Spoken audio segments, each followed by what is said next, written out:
Middle ஈஸ்ட்ல நிலைமை மிகவும் மோசமாயிட்டு வருது. யூகே அவங்களோட நியூக்ளியர் சப்மரைனை டிப்ளாய் பண்ணியிருக்காங்க. இஸ்ரேல் வார் வார்னிங் கொடுத்துருக்காங்க. அண்ட் ஈரான் அமெரிக்காவுக்கு மட்டும் இல்லை, உலகத்துக்கே ஒரு பெரிய த்ரெட் கொடுத்துருக்காங்க. இந்த கான்ஃப்ளிக்ட் இப்போ உலக போருக்கு போகுமா? வாங்க பார்க்கலாம். நான் உங்க Raja. Welcome to history mystery. First விஷயம் பார்த்தீங்கன்னா, யூகே அவங்களோட மிகவும் பவர்ஃபுல்லான நியூக்ளியர் சப்மரைனை டிப்ளாய் பண்ணியிருக்காங்க. அதுவும் அரபியன் சீல, which is very near to Iran. இதோட நேம் பார்த்தீங்கன்னா ஹெச்எம்எஸ் ஆன்சன். இதில் நிறைய சிறப்பம்சங்கள் இருக்குது. அதுலேயும் முக்கியமாக சொல்லப்போனால் நியூக்ளியர் வார்ஹெட்ஸை ஹேண்டில் பண்ணக்கூடிய டொமாஹாக் மிசில்ஸ் லோட் ஆகிட்டு இருக்கு.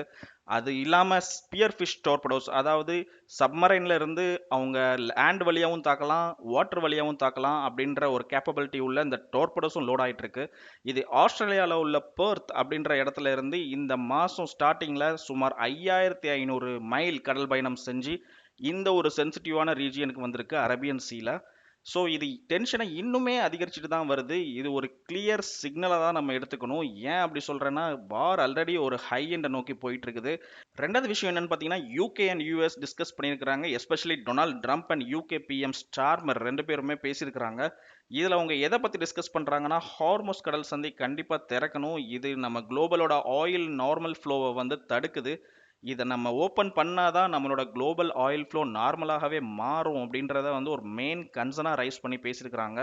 அண்டு வீடியோ பார்த்தவங்களுக்கு தெரியும், நேற்று உள்ள வீடியோவில் நம்ம இந்த ஸ்ட்ரைட் ஆஃப் ஹார்மோஸ் எந்த மாதிரி அமைஞ்சிருக்குது, இந்த நாடுகளில் இருந்து எப்படி எக்ஸ்போர்ட் ஆகுது உலகத்துக்கு அப்படின்றத நம்ம டீட்டெயிலாக பார்த்துருந்தோம்.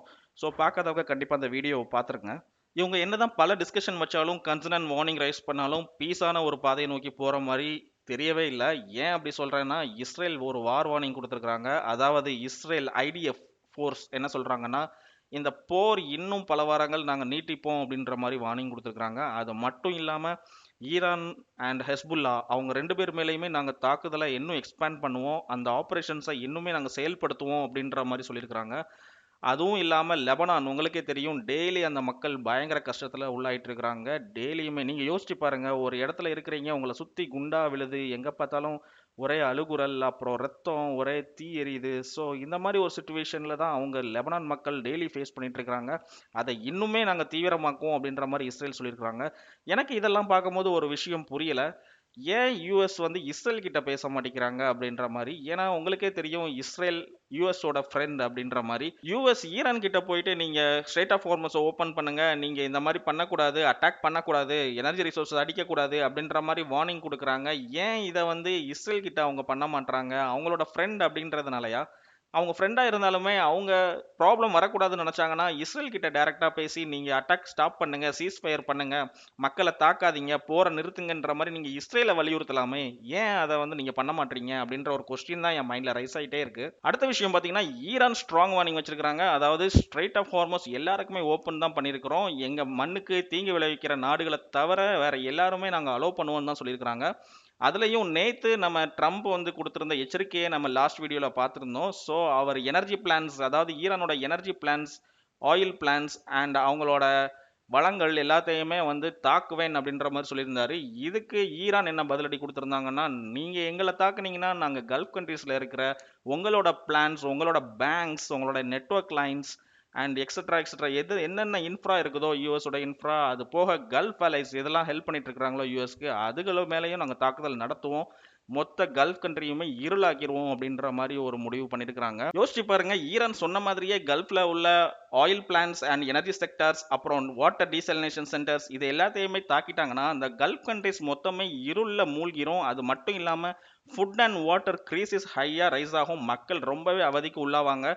நம்ம இந்தியன்ஸும் நிறைய பேர் கல்ஃபில் ஒர்க் பண்ணிட்டு இருக்கிறாங்க அண்ட் அவங்களுமே இதில் பாதிக்கப்படுவாங்க. பட் அந்த மாதிரி ஒரு நிலைமை வந்துடக்கூடாது அப்படின்னு தான் நம்ம எல்லாருமே யோசிக்கணும். இன்னொரு விஷயம் பார்த்தீங்கன்னா, ஈரானோட பவரே வந்து இப்போ உலக நாடுகளுக்கு வெளியே தெரிய ஆரம்பிச்சிருக்கு. அது மட்டும் இல்லை, யூஎஸ் என்ன நினச்சாங்கன்னா, நம்ம அடித்தா ஈரான் திருப்பி அடிக்க மாட்டாங்கன்னு நினச்சாங்க. பட் அதையுமே நம்ம ஈரான் முறியடித்து பதில் தாக்குதல் நடத்தி தான் காமிச்சாங்க. அது மட்டும் இல்லாமல் அவங்களுக்கு இருக்கிற ஒரே பவர் வந்து ஸ்ட்ரெயிட் ஆஃப் ஹார்மோஸ் தான். அவங்க மேலே கை வச்சா உலகமே இருளாயிரும், உலகமே வந்து கிறிஸ்டிஸை சந்திக்கும் அப்படின்ற ஒரு விஷயத்த வந்து இந்த உலகத்துக்கு பயங்கரமாகவே எடுத்து காட்டியிருக்காங்கன்னு தான் சொல்லணும். நெக்ஸ்ட் விஷயம் என்னன்னு பார்த்தீங்கன்னா, ஆயில் ப்ரைஸ் ஏற்கனவே அதிகமாயிட்டு வருது. அது நிறைய நாடுகளில் ஆல்ரெடி இந்த இம்பேக்ட் சந்திச்சுட்டு தான் வராங்க. குறிப்பா சொல்லணும்னா பிலிப்பைன்ஸ்ல டிரான்ஸ்போர்ட் காஸ்ட், ஃபுட் பிரைஸ்லாம் ஆல்ரெடி வந்து கூடிட்டே இருக்குது. இதனால மக்கள் பயங்கர பாதிப்பு அடைஞ்சிருக்கிறாங்க. ஏன் வந்து பிலிப்பைன்ஸ் பாதிப்பு அடைஞ்சிருக்காங்க அப்படின்னா, அவங்களுமே ஸ்ட்ரெய்ட் ஆஃப் ஹார்மோஸ் தான் ரிலையா இருக்காங்க. அங்க உள்ள கல்ஃப் கண்ட்ரீஸ்ல இருந்தா அவங்களுமே ஆயில் இம்போர்ட் பண்ணி அவங்க நாடுகளுக்கு எடுத்துட்டு இருக்காங்க.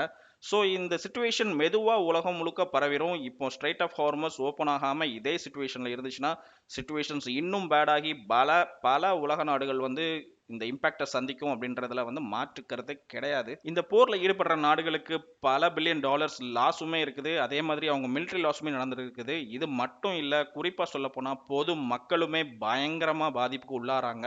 இந்த கான்ஃபிளிக்ட்ல மட்டுமே ஈரான் அண்ட் லெபனான்ல ஆயிரக்கணக்கான மக்கள் உயிரிழந்திருக்கிறாங்க. இஸ்ரேல் சைடுமே வந்து நிறைய பொதுமக்கள் இறந்திருக்கிறாங்க. இது ஒரு ஜியோ பொலிட்டிக்கல் இஷ்யூ அப்படின்னு சொல்றதை விட மனித உயிர்களையும் பாதிக்கும் ஒரு பெரிய பிரச்சனை அப்படின்ற மாதிரி தான் சொல்லி ஆகணும். யூஎஸ் கொடுத்த 48 ஹவர்ஸ்ல லாஸ்ட் 24 ஹவர்ஸ் தான் இன்னும் இருக்குது. அதுக்குள்ள ஸ்ட்ரைட் ஆஃப் ஹார்மோஸை ஈரான் ஃபுல்லுமே துறக்கணும். இல்ல அப்படின்னா யூஎஸ் ஈரான் மேல தாக்குதல் நடத்துவாங்க.